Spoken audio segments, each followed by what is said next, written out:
Hello and welcome back to my channel. As you can see, I got one of the new art subscription boxes that I've talked about in my previous video. And yeah, I'm recycling some footage here when I am unboxing this because I also uploaded it to Instagram, but I wanted to show you what's in it. So we got these acrylic paints that are in different colors, gray tones, this thingy that you do stuff with, and these airbrush pens, and a precision cutter with a ceramic tip. So in the booklet here, I've checked it out and it was talking mostly about stencils.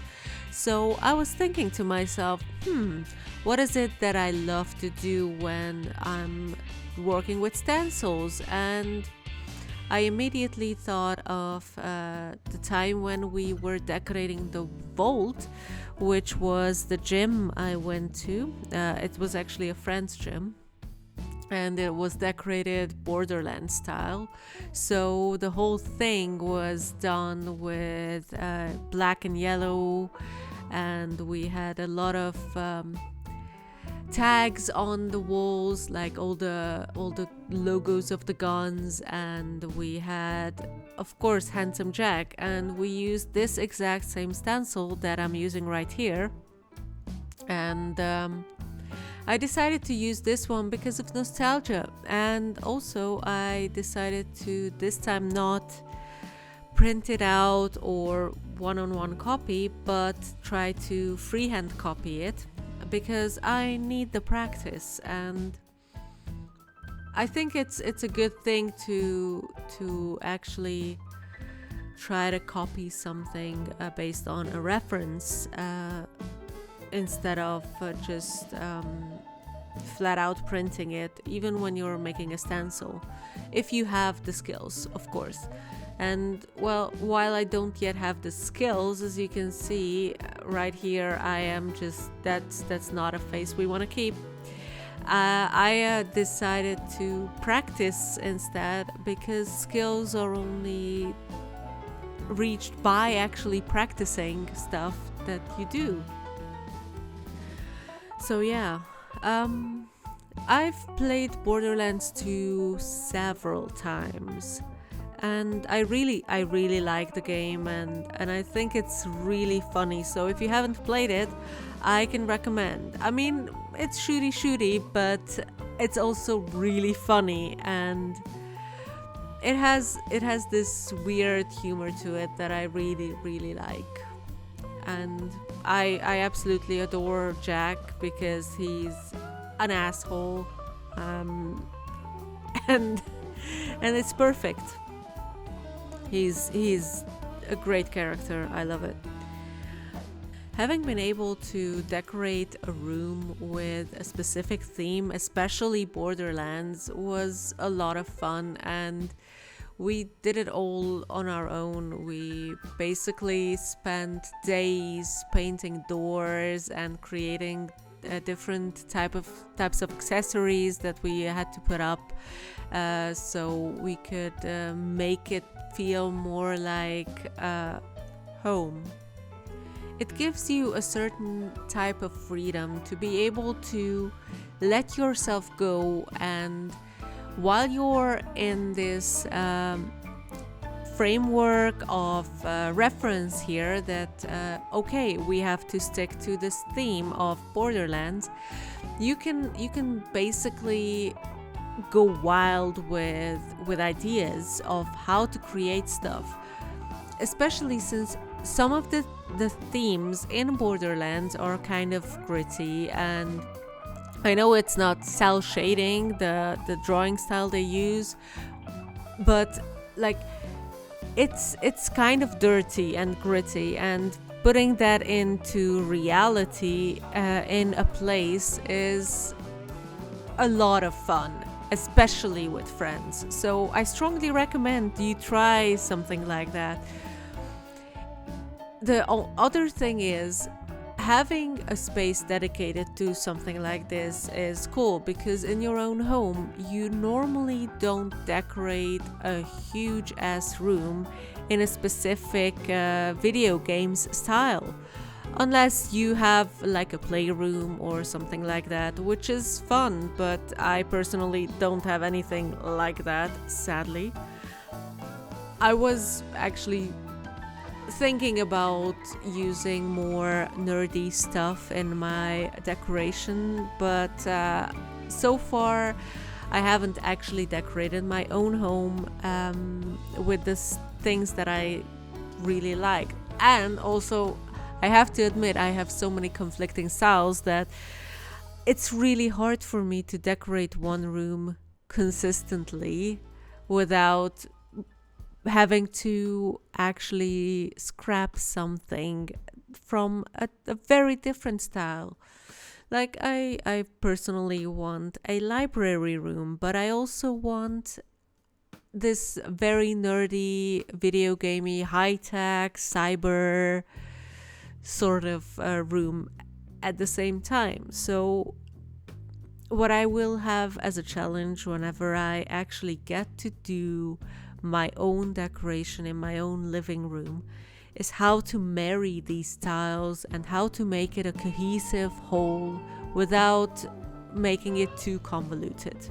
But you know what? I think I will be able to pull it off. I will try my best, and who knows, I might actually film it whenever I get to that point of having to decorate my own space.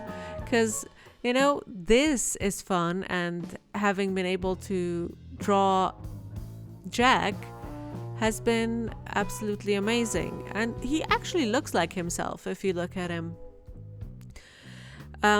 This is where I start cutting out the stuff, and it's not exactly the easiest because the paper is nice and thick, which of course lends itself to a great stencil.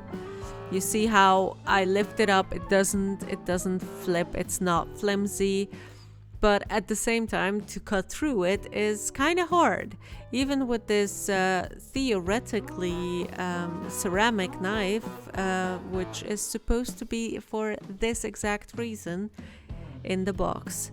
So honestly, I'm not very stoked about this knife, but if you're looking at safety, this is pretty good because the blade itself is tiny. It's teeny tiny. Even if you stab yourself with it, it's not going to go in deep. So, if you have kids or young people working with X-Acto knives, I think this is a good alternative to that, and it's pretty safe as well in that regard. So for that, I think I can recommend it. But who am I to say? I mean, this is the first time I've been working with this kind of tool, so maybe it's horrible. I don't know. I could work with it. It fulfilled its function, so there it is.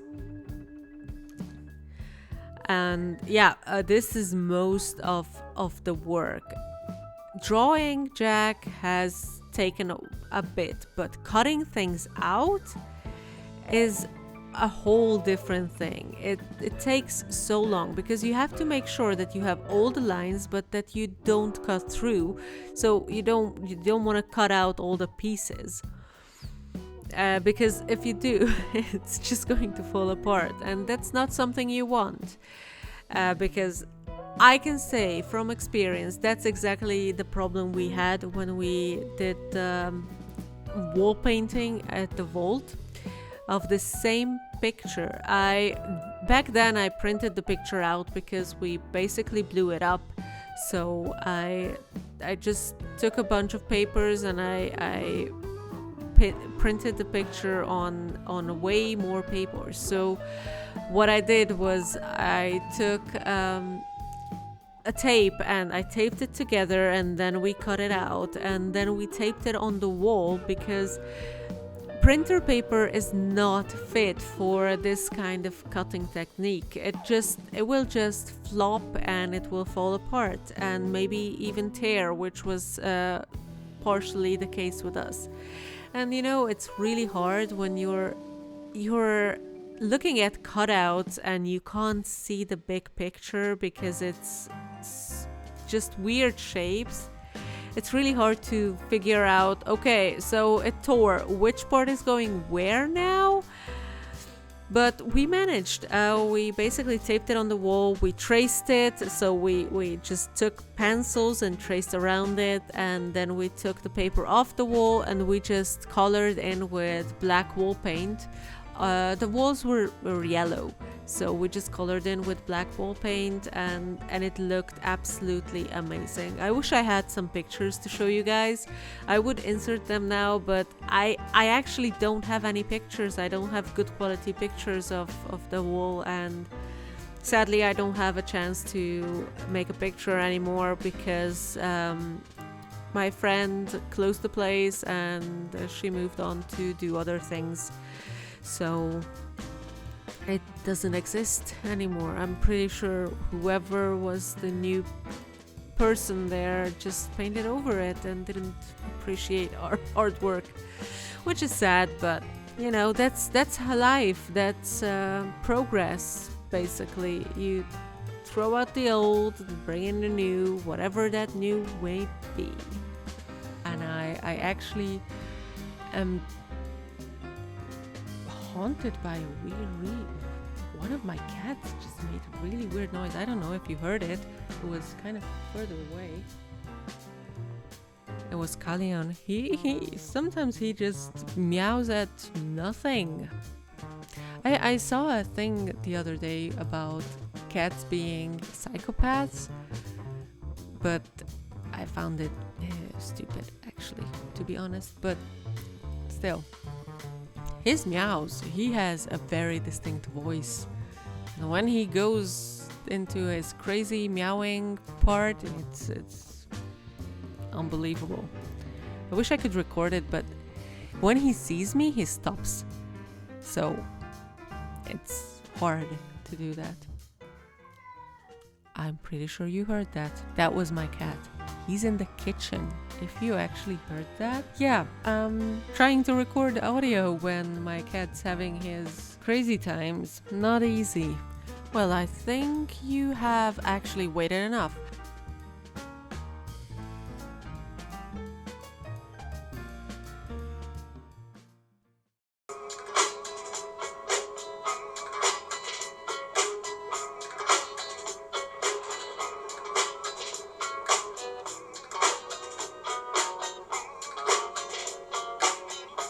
Thanks for watching. See you next time. Bye.